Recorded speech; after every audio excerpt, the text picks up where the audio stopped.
pale white hand extends from the darkness, wrapping around Brasal's head and covering his eyes. I'm here. Noletta, Noletta, I'm here.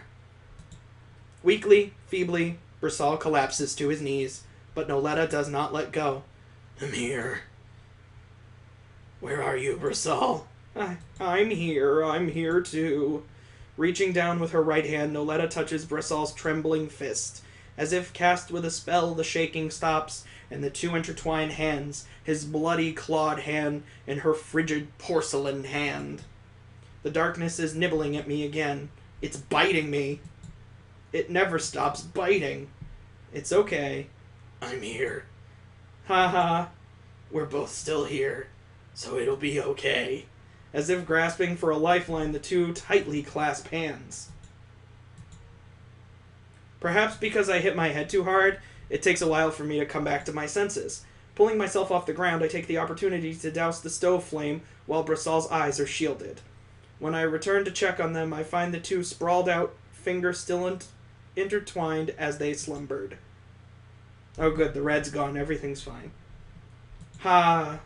With a sigh full of many different emotions, I crouch over Brisal with a first aid kit I had recovered from the kitchen. That's when I hear the sound of the cabin door opening. Oh, it's you, Mr. Dahmer Laurie. It's as I feared. Looks like it was particularly nasty this time as well. Though his timing could have been a bit more ideal, I was relieved he was here. Could you give me a hand patching Brisal up? I'm having some trouble here. Your hands are all smeared with blood, Shawade. So are Shauletta's. Bleeding on young girls is a bad hobby, Brisal. Could you have worded that in a worse way, perhaps? Mr. Dahmer Laurie shakes his head in disapproval as he washes, disinfects, and dresses Brisal's wounds with practiced ease. Something like this must be child's play for a seasoned war veteran like you. His composure and expertise were on an entirely different level. I am more impressed at how calm you are staying, Shawade. I think weary describes my current state better than anything else. In any case, Brisal should recover from his injuries without any lasting damage, beyond some scar tissue. It's a good song, Red Hot Chili Peppers. Scar tissue that I wish you saw. Anyway, it had been difficult to tell the darkness before, but now that I was able to take my time, I realized there was a lot less blood in the room than I initially thought. Oh, thank goodness. Wouldn't want there to be too much blood in this very bloody game. Which I'll remind you had violence and gore as part of its main tags on Steam. Mr. Dahmer Laurie and I spend time cleaning up before carrying the Rue siblings to bed and making them comfortable. Okay. Talk about high maintenance. High maintenance. He was just gouging his own flesh out. How high maintenance. Even now, they were both stubbornly clinging to each other's hands. In order to leave their right hands connected, we had placed Brisal in a pretty awkward position on his stomach. It was almost unfair how comfy Noletta looked, all curled up under the sheets. Oh well. Letting the tension leak from my body. Again, what a weird sentence. I settle down next to Noletta and watch on as her chest rises intermittently in concert to her breaths. Mr. Dahmer Laurie, I have some questions I'd like to ask about these two. While I had refrained from prying too much before, things had changed with this last incident. I am not certain if I can give you any answers, but continue. I take some time to gather my thoughts before proceeding. Before, you were talking like you knew this could happen. You know the cause behind these episodes, don't you? Indeed, you are not mistaken. Will you tell me why this happened, then? Mr. Dahmer Laurie goes quiet as he mulls over what to say. To explain what happened, I will have to go into the past, which I'm afraid I cannot do. You don't think I have a right to know after this experience? My apologies, but the young master has explicitly instructed me not to tell you anything. I'll have to get creative if I want to parley with Mr... Oh, that's not him saying that. I'll have to get creative if I want to parley with Mr. Dahmer Laurie. Let me approach this from a different angle, then. Noletta spends just as much time under my care as Bressal does under yours. Any information you withhold is that much less I am equipped to deal with should a crisis arise while I'm with her. It is true that you are the closest one to Charletta after Bressal. While Bressal might have you around if something goes amiss, who can Noletta depend on if something happens during the day? For the sake of Noletta's well-being, I insist that you tell me what you can. Yes, start talking about cauliflower. I make a point of staring firmly into Mr. Dahmer Laurie's eyes as I assert my position. While your reasoning is sound and your proposed course of action is indeed the most prudent, I cannot disobey an order by the young master. There's no need to worry on that front. Papa's already decided to stop hiding things from me.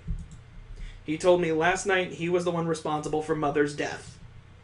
Mr. Dahmer Laurie falls silent. With cold eyes, he scrutinizes my face as if gauging the will behind my words, but I don't let a sliver of weakness show. I see. Very well. I shall not disclose any details on your mother's death. It is not my place to tell that story. But I will tell you what I can about the Rue siblings. Having successfully negotiated a favorable outcome, I let myself relax a bit. To understand what the Rues went through, it is important to understand certain bits of Socotrine's history. Oh, good. More history. Are you aware of why the Master's Revolution occurred? I learned in school that the old aristocracy suspected the UL refugee convoy would attempt a coup. The preemptive strike they launched against the UL convoy was the trigger for the Master's Revolution. While that is true, it is not the full story. Relations between the old aristocracy and the UL convoy were congenial at first, but the situation became strained when the two parties were unable to come to a consensus on one issue. That is, Socotrine's closed-world dilemma. While the old aristocracy had several factions with different ambitions, they were all united in one desire alone, a way to break the cage of mist that encircled Socotrine and expose the lands that lay beyond. That was what they wished for more than anything else. Is that so? It echoed a desire I carried in my heart, a desire Mother once held as well. The true catalyst behind the Master's Revolution stems from the old aristocracy's obsession with breaking Socotrine's closed-world dilemma.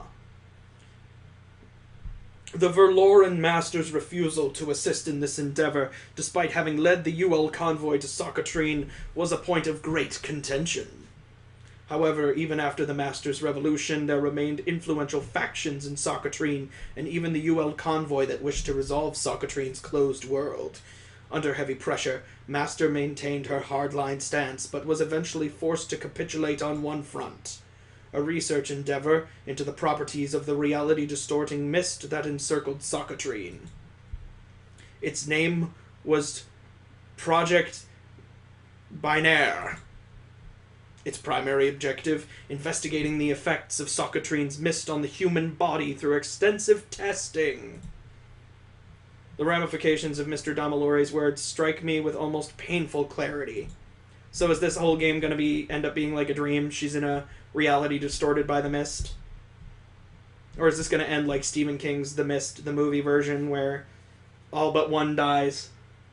Are you telling me Noletta and Bressal were subjects of human experimentation? Subject O-N Blanc and subject what? Wait, subject 0-N, maybe? Or O-N? Blanc and subject 1-B Schwarz. Okay. As the original test subjects of Project Binaire, Noletta and Bressal were subject to inhumane experiments from a very young age.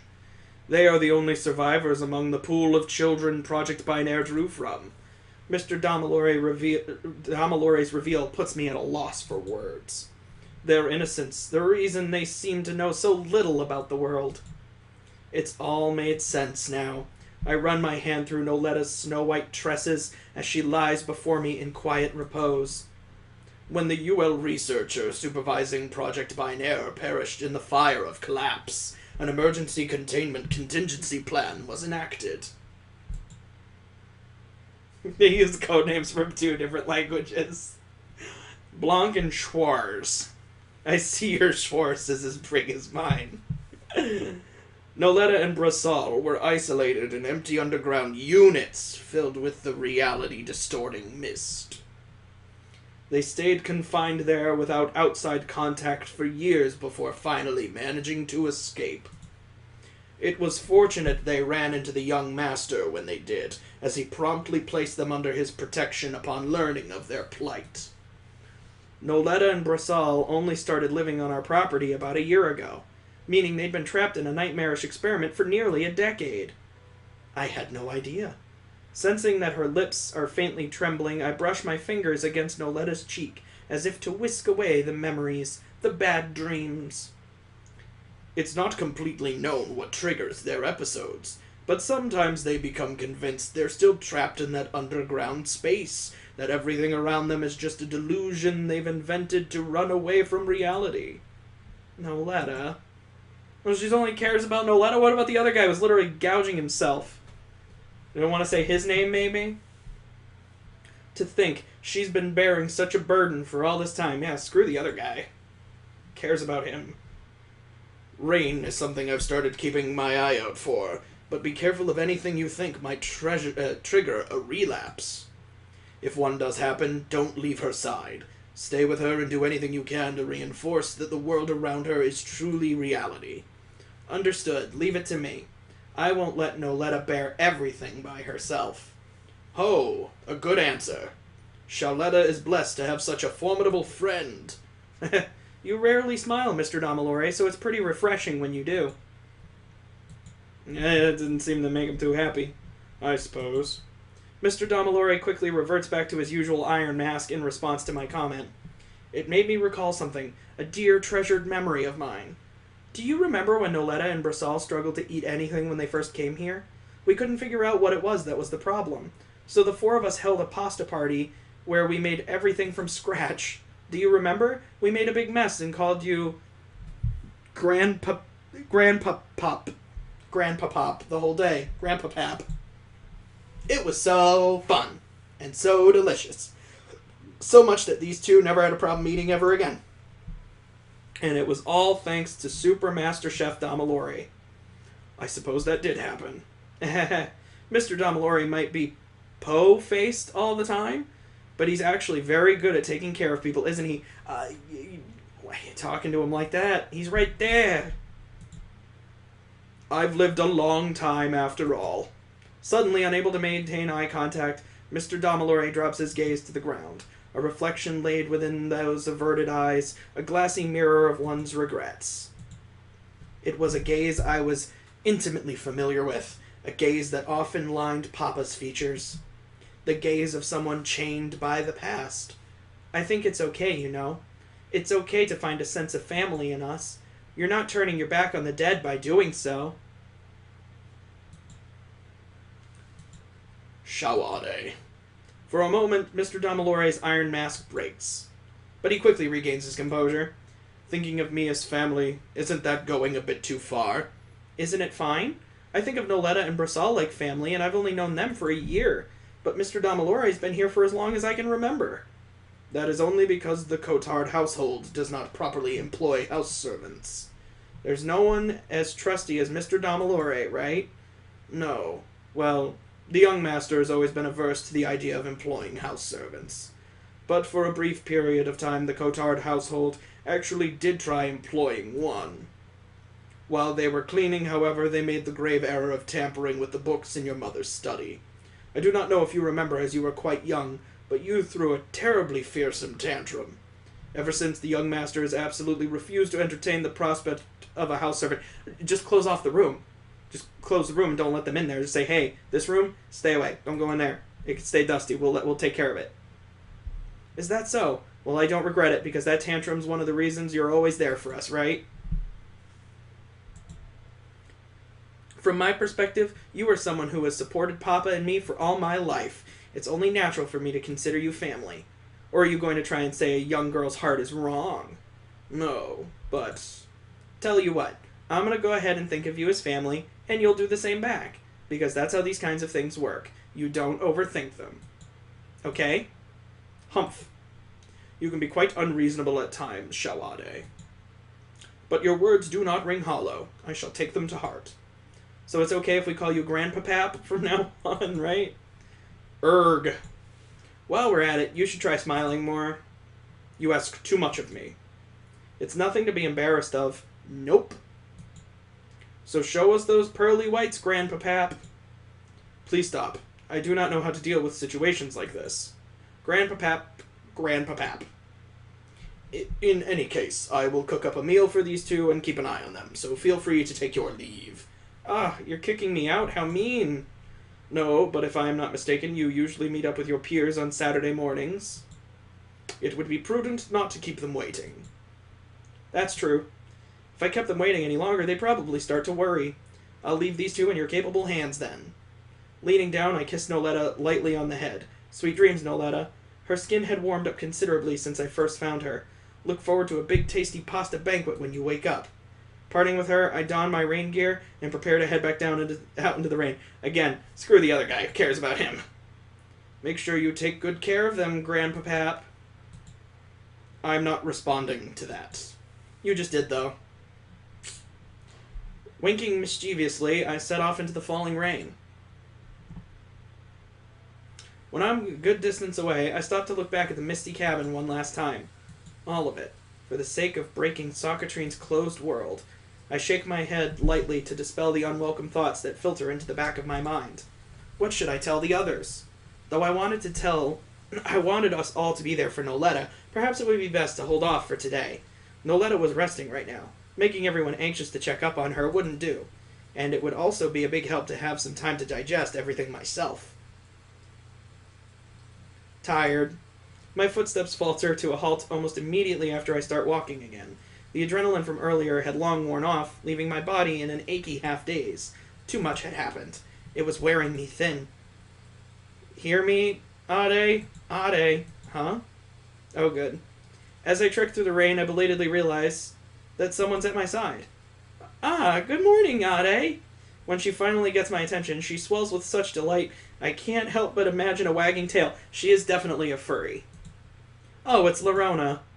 The familiarity of Lorona's greeting brings me such ease, my legs almost buckle beneath me. Eh? Burying my head in her chest, I wrap my arms around her. Do you want a hug? I don't want you to get all wet, though. You guys both in the rain? You already wet. It's okay. Kind-hearted as always, Lorona lowers down and returns my embrace. What's the matter? Did something happen? Ow! When she's least expecting it, I blow a puff of air into her ear. Why, though? No, not That's not okay. You're so sensitive. It's not a good enough reason. You can't go doing that to someone. Anyone would react like that if you just blew into their ear all of a sudden. You're such a bully, Ade. Phew, that was a close call. Anyways, let's be off. We're already running pretty late. Well, wait up. Is Noletta not with you today? She's sleeping right now. Huh? I spent all morning trying to drag that sleepyhead out of bed. It's a shame. I had a great prank planned for her today, too. You shouldn't tease Noletta too much. She's so innocent, she'll believe anything, you know. Though I know it's an offhand comment, I shudder at her words. The reason behind Noletta's naivete was heart-wrenching to think about. Well, if you insist. Standing on my tippy toes, I whisper into Lorona's ear. I can always reserve all my teasing just for you. Hi, yeah. Why are you being so mean to me today, Ade?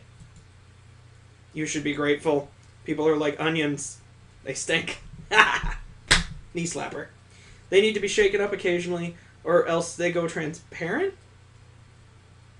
Yeah, when you're cooking them. Are you gonna cook her? Is she gonna get cooked? No, I think the phrase is people have layers like onions. Oh, there it is. Shrek. The nice thing about onions is they become sweet when you cook them. Don't cook people! Anyways, bullying Lorona is fine because she likes it. In fact, I think I'll start charging you for my company. You're charging me a friendship tax? Also, I'm not a masochist. That's a good thing to just throw in there. Seeing Lorona's panicked face really calms me down. That's the kind of thing a sociopath would say. Her presence had a soothing aura to it that made you feel like doing your best. Thanks, Lorona. Our silly, whatever, ta-ta-ta, whatever that word is, had helped me gather the drive to brave the day. Huh? Did you say something? Mush. Mush? Mush, mush. There's no time to waste. Why are we running? I don't understand. The revolution waits for no one, Lorona. Ooh, I'm so sore. That's what you get for mushing, idiot. Suddenly taking off into the rain may have been a bit ill-advised. Are you hurt, Aude? You're limping a little. Just a pebble in my boot. Don't want to take it off right now since it's raining, so I'll wait till we get to Miss Fay's house. Oh, okay. Upon making it to the usual place, we spot a pair of rowdy twins splashing around. It seemed they were putting their rain boots to good use to make the most of the occasion. Noticing our approach, Kalia kicks one last geyser of rainwater at Triss before turning to us. You guys are late. You know how long we've been waiting here? And where's Letta? Triss grudgingly wipes off his dripping raincoat, as we're instantly barraged with a series of complaints. Noletta's not joining us today. She's glued pretty tight to her pillow at the moment. Her loss. Miss Fay said she had a special new story lined up for us today. I think this hat is... I think this is like a bandana. It's not a hat for the stream question. I think that's just a bandana. It just looks kind of weird. It looks like it's like a... it's like a papal hat or something. That she gonna be the Pope. I hope it's a nice and cheery one this time. Nope. She told us to bring a pack of tissues so you wouldn't soak her nice furniture with your bawling again. Is it too much to ask for a happy ending? Welp, off to Miss Fay's place we go then. Yeah, enough dawdling. We've already wasted enough time. Let's go, go, go.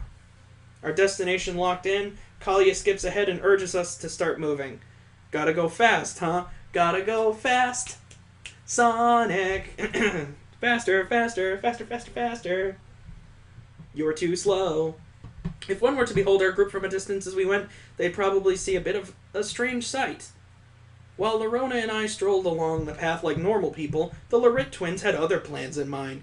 Kicking up streams of water everywhere they go, they hop to and fro like overactive bunnies. Kya! No, don't splash me. Naturally, we end up getting caught in the crossfire. I wonder, if no Letta were here, she'd probably be stomping up waterspouts alongside the twins, dwarfing anything they made. Always imitating people, always so curious. That she was not here together with us, it felt surreal and a bit hollow. Laughter, cries, shouts. I watch on from the side, a lighthouse on a far shore. Under a cold rain of a dreary, overcast sky, they danced, lively and carefree. They danced in opposition to stagnancy, coloring over the monochrome world with their vibrant acts of life. But I was not there with them. My heart was in a different place, sitting in a dark room by a certain someone's side, watching as they slept. Wait for us, Noletta. Wait for us. Triggered by the doors opening, a little bell chimes out to signal that guests have arrived.